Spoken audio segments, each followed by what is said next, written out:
Je n'aurais jamais imaginé qu'une simple photo de famille puisse révéler une faille qui s'était discrètement creusée pendant des années sans que je m'en aperçoive vraiment, jusqu'à cet instant précis.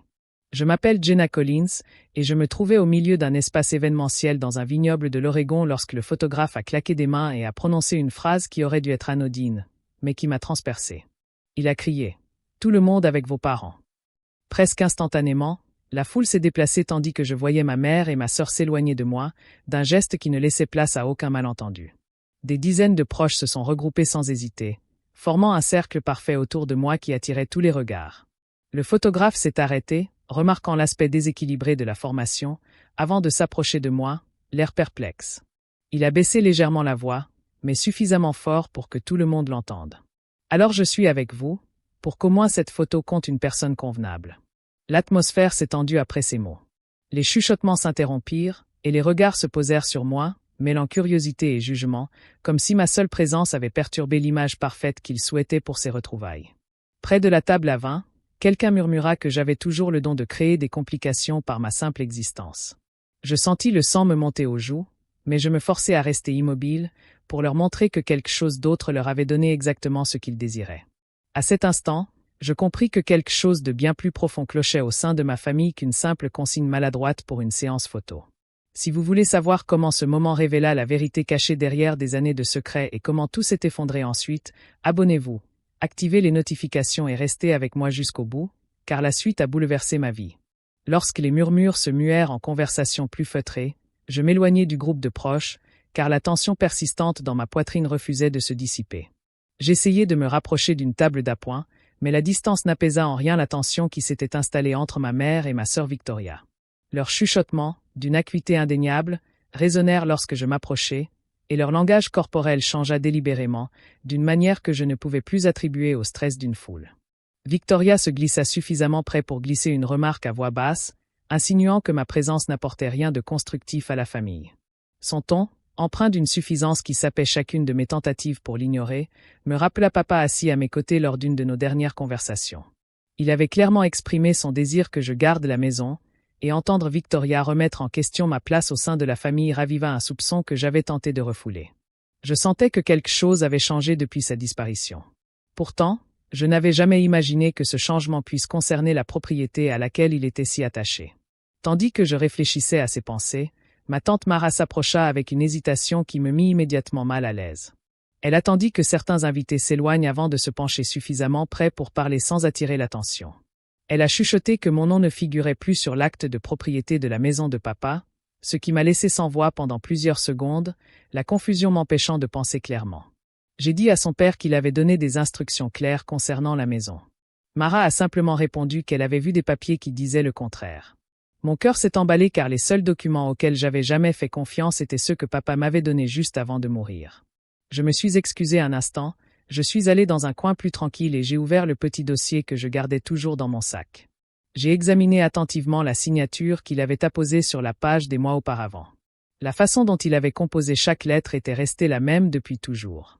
Pourtant, la copie dont maman avait parlé récemment semblait presque bâclée lorsque je l'avais aperçue quelques jours avant les retrouvailles. J'ai remarqué des incohérences que j'avais ignorées à l'époque, mais les revoir me sautaient aux yeux. La date sur la copie de papa correspondait à un jour où il était pleinement éveillé, ce qui contrastait fortement avec la date sur la version mentionnée par maman. Quelque chose clochait, et plus je comparais mes souvenirs, plus les détails semblaient incohérents. Victoria marchait de nouveau derrière moi, un regard qui laissait entendre qu'elle en savait plus qu'elle ne le laissait paraître. Son attitude affichait une assurance qu'elle n'avait pas eue plus tôt dans l'année, et ce changement ne fit qu'amplifier l'angoisse qui s'installait en moi. L'hostilité apparue après les funérailles commençait à prendre un sens qui m'effrayait, car elle semblait liée à bien plus que le simple deuil ou la souffrance émotionnelle. Mara revint à la conversation juste le temps de dire « Je devrais écouter mon intuition avant de repartir ». Son hésitation à rester à mes côtés révélait à quel point ce sujet était devenu sensible au sein de la famille. Le poids de cette prise de conscience pesait lourdement sur mes épaules tandis que je réfléchissais aux véritables intentions de papa. Bien que je voulais croire que maman avait respecté ses volontés, son attitude distante depuis son décès contredisait toutes les assurances qu'elle m'avait données durant ces dernières semaines. Des invités se rassemblaient pour porter un toast non loin de là, alors je m'observais, m'efforçant d'afficher un calme apparent tandis que mes pensées s'égaraient. L'idée de perdre la maison que papa aimait en me nouait l'estomac, et je savais que je ne pouvais pas quitter le vignoble sans un plan. Je me suis promis de consulter le cadastre dès mon retour, car j'avais besoin de clarté, aussi douloureuse que soit la vérité. Je suis retourné vers le groupe avec un sourire familier. Pourtant, l'incertitude me pesait plus que l'air du soir. Quelque chose avait changé dans ma famille, et ce qui se tramait m'attendait au-delà de cette fête.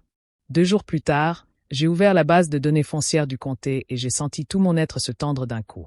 La page s'est chargée lentement sur mon ordinateur portable, et dès que les informations sur la propriété sont apparues, j'ai eu le souffle coupé.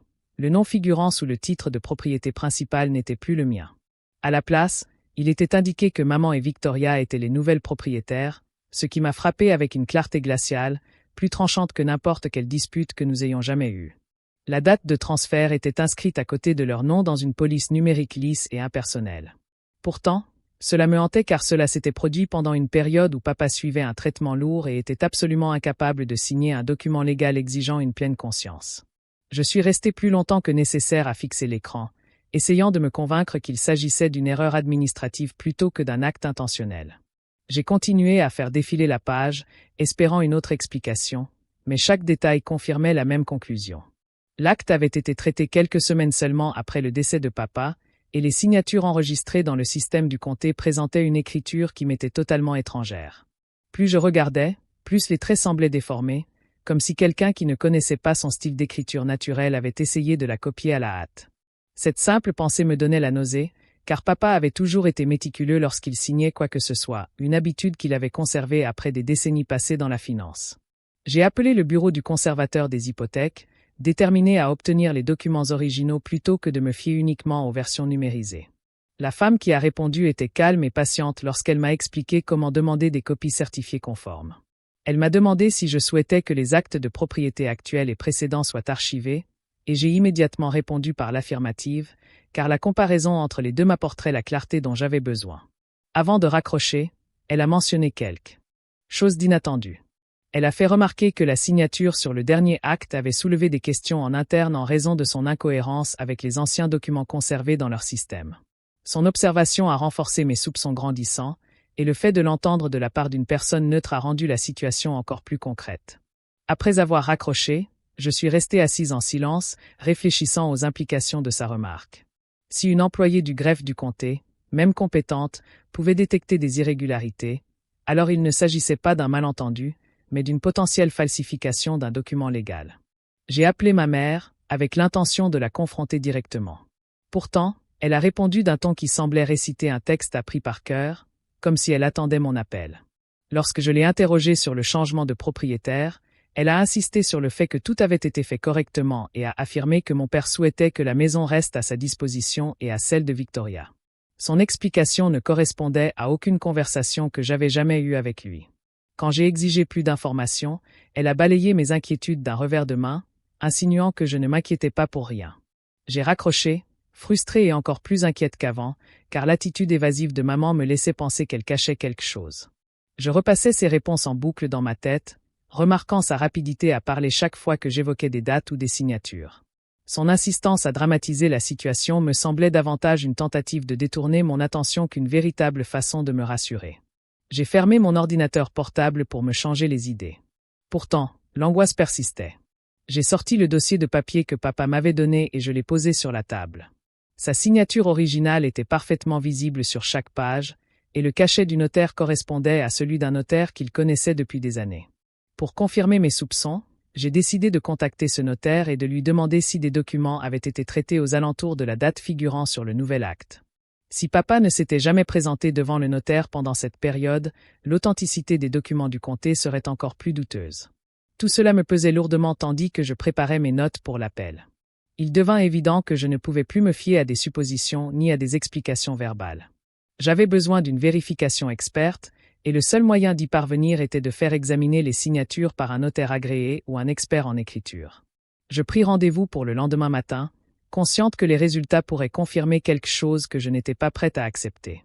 J'essayais de me distraire le reste de la soirée, mais mes pensées revenaient sans cesse à la chronologie des événements, aux signatures et à l'étrange assurance dont Victoria avait fait preuve au domaine viticole.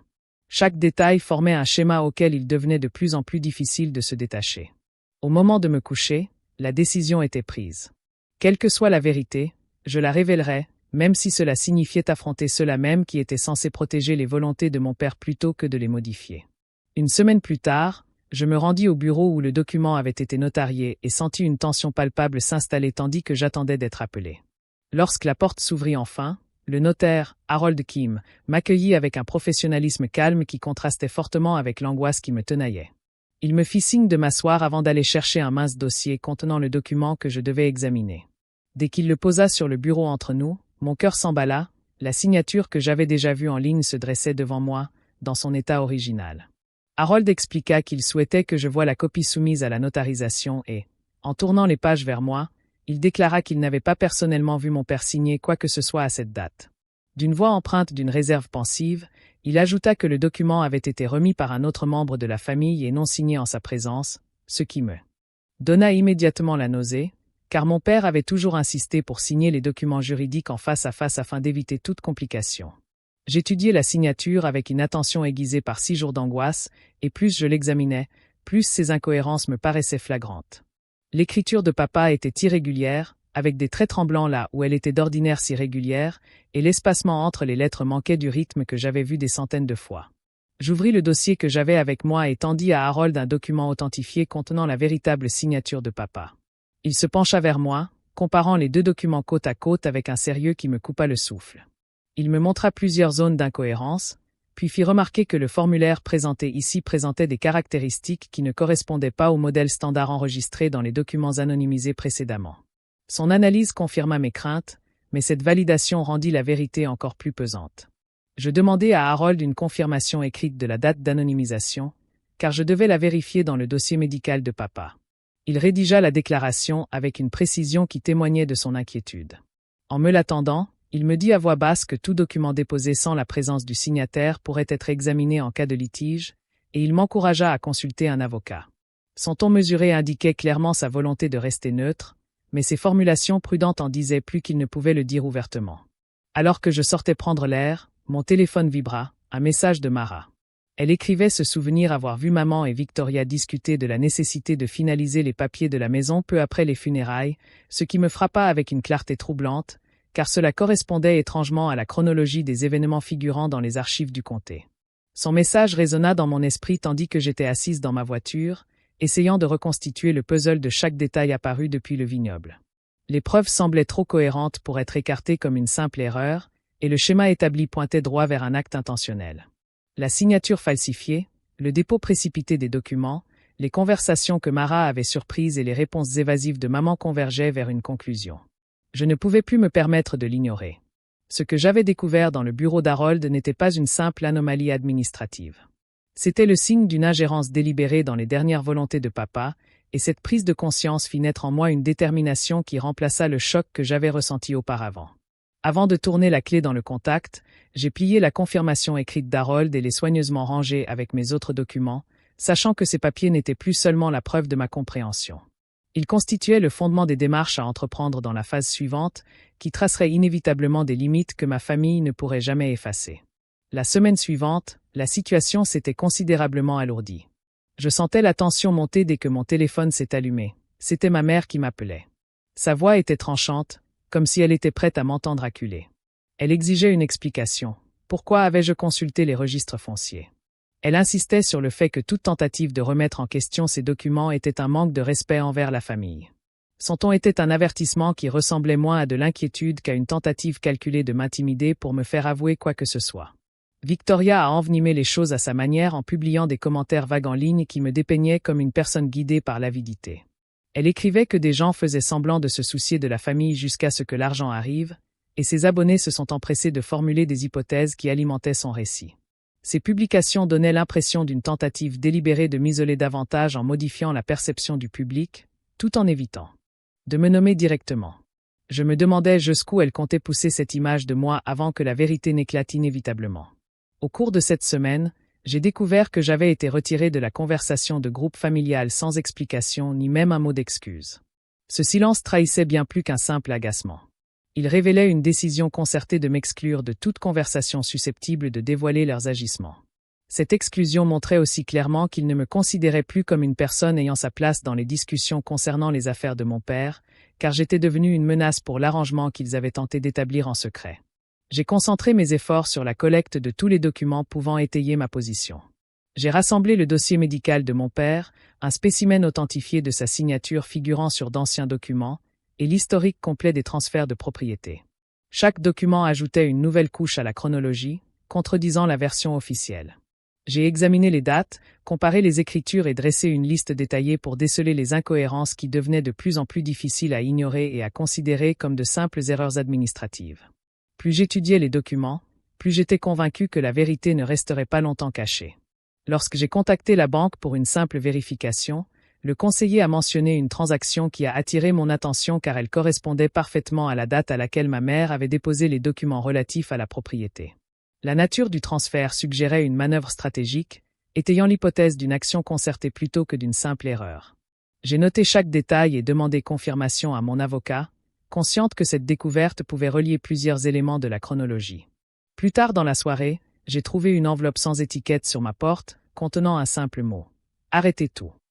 L'écriture semblait hâtive mais délibérée, donnant l'impression d'une personne tiraillée entre la peur et la frustration. Ce mot a été une véritable révélation. Mon enquête avait suscité plus d'anxiété qu'il ne l'avait imaginé. J'ai compris que l'évitement ne me protégerait plus de leurs réactions et que, lors de la prochaine réunion de famille, je devrais affronter la situation de front plutôt que de laisser le silence les enfermer davantage dans leur silence. 2 semaines plus tard, j'arrivais à l'anniversaire de ma mère avec un dossier soigneusement organisé contenant tous les documents que j'avais vérifiés. L'événement paraissait parfait en apparence, mais dès mon entrée, ma mère m'accueillit avec un sourire forcé. Victoria enchaîna sur un ton qui se voulait affectueux, bien que sa posture trahisse un certain malaise à ma présence. Leur attitude changeait sensiblement dès que les proches leur prêtaient attention, signe qu'ils souhaitaient préserver une image d'unité qui n'existait plus depuis longtemps. Je compris qu'ils craignaient une interruption qui pourrait révéler plus qu'ils n'étaient prêts à expliquer.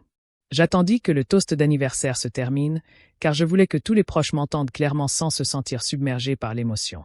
Lorsque le silence se fit, je m'avançai et dis « Il y a quelque chose que je dois aborder avant de poursuivre ce soir. » La conversation s'éteignit, chacun se tournant vers moi avec une curiosité sincère. Je posai le dossier sur la table, l'ouvris lentement, puis présentai la comparaison certifiée de la signature originale de mon père à côté de la version falsifiée utilisée lors du transfert de propriété. J'ai expliqué chaque incohérence, en commençant par les dates qui contredisaient les dossiers médicaux de papa. J'ai détaillé la confirmation écrite du notaire attestant que papa n'était pas présent lors de la signature. J'ai ensuite présenté la confirmation du greffier du comté que les documents avaient été déposés par une personne étrangère aux soins médicaux de papa. À ce moment-là, maman et Victoria sont restées immobiles, leurs expressions passant de l'agacement à l'inquiétude tandis que je retraçais la chronologie point par point. L'atmosphère est devenue pesante à mesure que les proches assimilaient chaque nouveau fait qui contrastait fortement avec l'image que maman avait construite au fil des ans. Alors que je poursuivais, mon oncle Daniel a pris la parole depuis le côté de la pièce. Il a dit « Je me souviens vous avoir vu toutes les deux entrer dans le cabinet d'avocat près de Riverside la semaine où votre père était incapable de se déplacer seul. » Sa voix restait calme, mais l'implication était plus percutante que tous les documents que j'avais posés sur la table. Cette déclaration avait du poids car Daniel avait toujours évité les conflits familiaux. Victoria a immédiatement réagi en haussant le ton et en m'accusant de déformer les faits pour manipuler la famille. Son ton était sur la défensive, révélant plus qu'elle ne le voulait. Maman tenta de calmer le jeu, mais elle laissa échapper un murmure. On a fait ce qu'il fallait pour que tout reste en famille.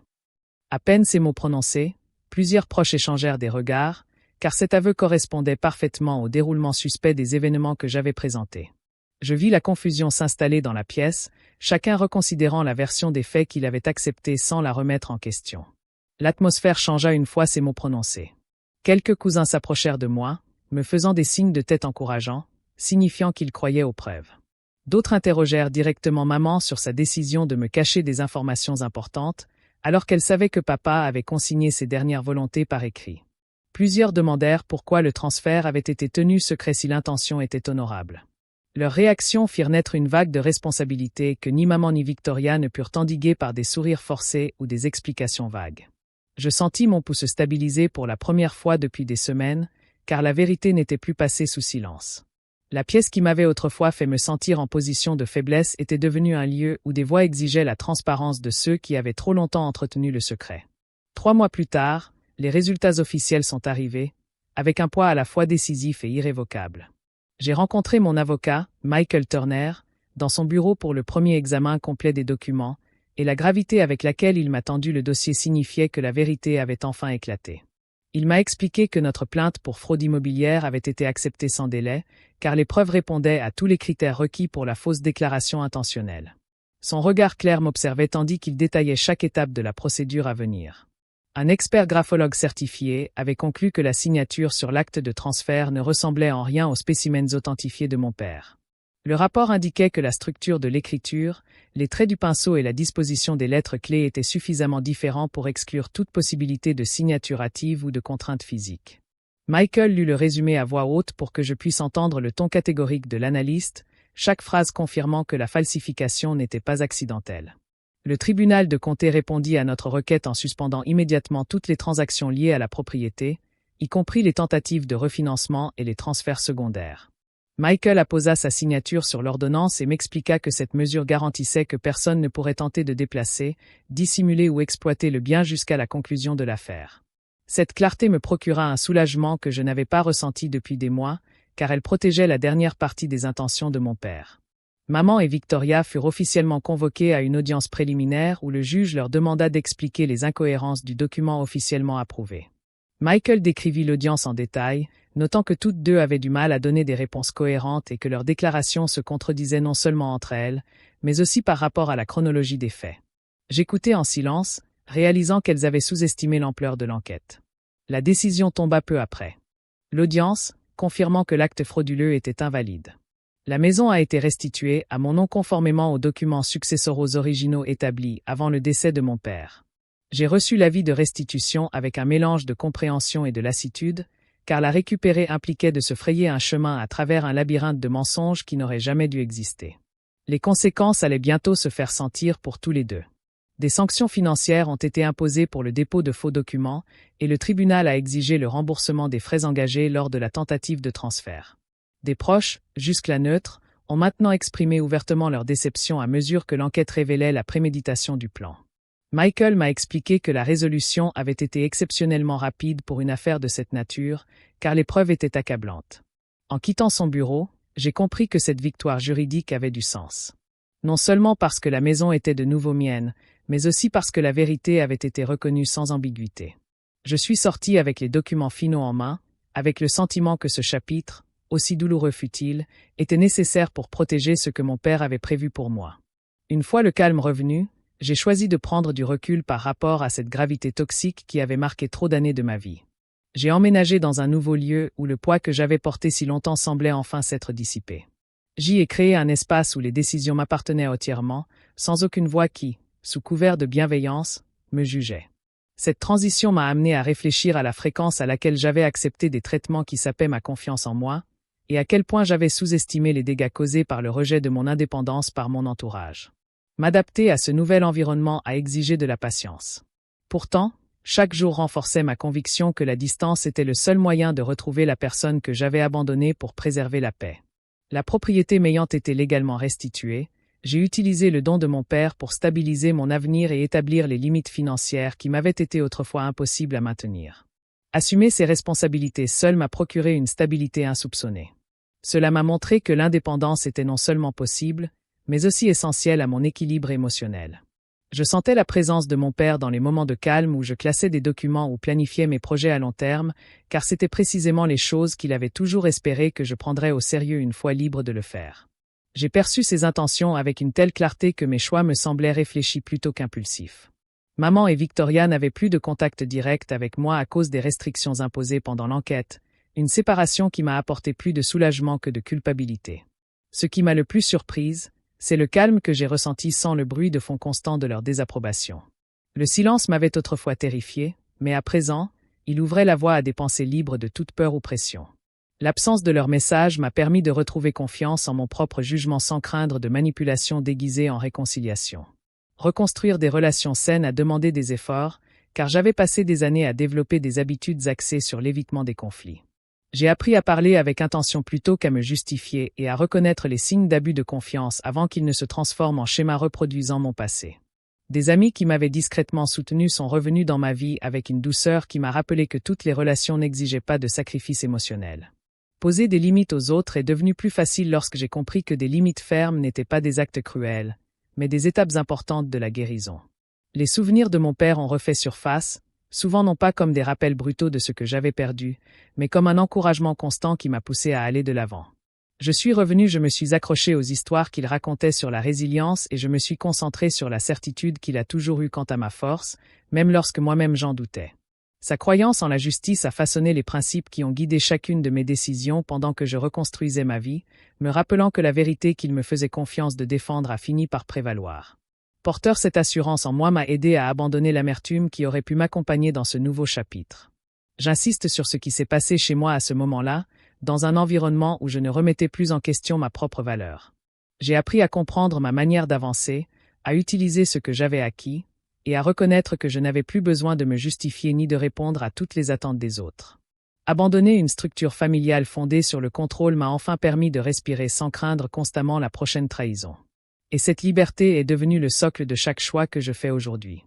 Je sais désormais que je mérite le respect et que je peux accepter uniquement des relations saines. Il est temps de s'éloigner des schémas destructeurs. La force grandit lorsque nous protégeons notre paix, même face à ceux qui s'attendent à notre silence. La vérité finit toujours par s'imposer, par clarifier les situations et par révéler comment les systèmes tentent de contrôler ou de gérer les individus.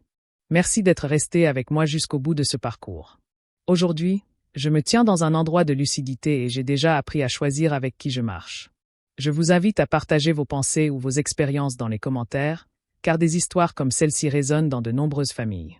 Cette perspective peut vous aider à reconnaître votre propre courage. Alors, n'hésitez pas à exprimer ce que vous ressentez.